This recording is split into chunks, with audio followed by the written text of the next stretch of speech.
पूर्व काल में तुंगभद्रा नदी के तट पर एक अत्यंत सुंदर और धर्म प्रधान नगर बसा हुआ था। उस नगर में सभी वर्णों के लोग अपने अपने धर्म का पालन करते हुए सत्य और सदाचार में जीवन व्यतीत करते थे। उसी नगर में एक अत्यंत तेजस्वी ब्राह्मण रहते थे जिनका नाम आत्मदेव था। वे समस्त वेदों के ज्ञाता, स्मार्त कर्मों में निपुण, दानशील और धर्मनिष्ठ थे। उनके द्वार से कभी कोई भिक्षुक खाली हाथ नहीं लौटता था। ऐसा प्रतीत होता था मानो स्वयं दूसरा सूर्य धरती पर निवास कर रहा हो। उनकी पत्नी का नाम धुंधली था। वो सुंदर, कुलीन और गृह कार्य में निपुण थी, परंतु स्वभाव से अत्यंत झगड़ालू, क्रूर और कंजूस थी। छोटी छोटी बातों पर क्रोध करना, बात बात पर लड़ना उसका स्वभाव बन चुका था। आत्मदेव शांत स्वभाव के थे, इसलिए घर में कलह होने पर भी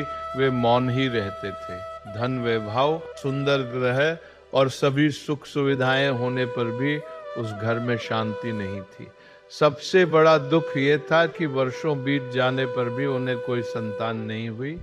आत्मदेव ने अनेक यज्ञ, दान, पुण्य और व्रत किए, परंतु संतान सुख प्राप्त न हुआ। असंतान के बिना कुल परंपरा कैसे चलेगी? पिंडदान कौन करेगा? इन्हीं चिंताओं में वे अत्यंत व्यथित रहने लगे। अंततः निराश होकर उन्होंने निश्चय किया कि वे वन में जाकर प्राण त्याग देंगे। वन की ओर जाते हुए वे एक सरोवर पर रुके। वहीं एक महान सन्यासी से उनका साक्षात्कार हुआ। ब्राह्मण ने उन्हें प्रणाम कर अपनी समस्त व्यथा सुना दी। संत ने दिव्य दृष्टि से देखकर कहा, हे आत्मदेव, तुम्हारे भाग्य में संतान सुख नहीं है, अनेक जन्मों तक भी ये योग नहीं है। तुम पुत्र मोह छोड़कर भगवान का भजन करो। परंतु आत्मदेव पुत्र की इच्छा छोड़ने को तैयार नहीं थे। उनके आग्रह पर संत ने योग बल से एक दिव्य फल प्रकट किया और कहा, ये फल अपनी पत्नी को खिला देना। वो 1 वर्ष तक सत्य, दया, पवित्रता और संयम का पालन करे, तब एक महापुरुष पुत्र उत्पन्न होगा। फल पाकर आत्मदेव अत्यंत प्रसन्न हुए और उसे घर ले आए। किंतु धुंधली स्वभाव से कुटिल थी। उसे नियमों का पालन स्वीकार नहीं था और उसने अपनी बहन से षड्यंत्र रचा और उस फल को न खाकर एक गाय को खिला दिया। स्वयं गर्भवती होने का नाटक करने लगी। कुछ समय बाद उसकी बहन के यहाँ पुत्र हुआ, जिसे धन देकर धुंधली अपने घर ले आई और उसे अपना पुत्र घोषित कर दिया। आत्मदेव अत्यंत प्रसन्न हुए। उसी समय गाय ने भी एक अद्भुत बालक को जन्म दिया, मानव शरीर और गाय के कान वाला।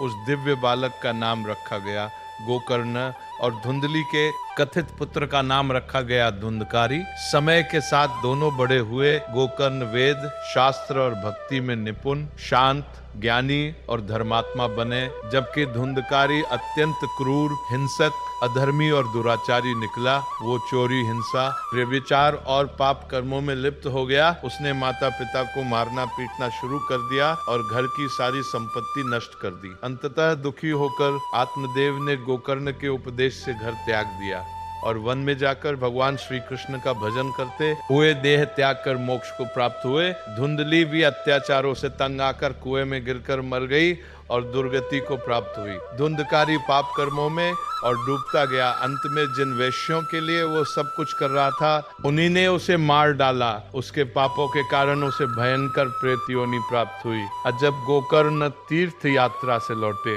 तब धुंधकारी प्रेत रूप में उनके सामने प्रकट हुआ और अपनी दुर्दशा बताई। गोकर्ण ने उसके उद्धार के लिए अनेक श्राद्ध और दान किए, परंतु मुक्ति नहीं हुई। अंततः गोकर्ण ने सूर्यदेव से प्रार्थना की।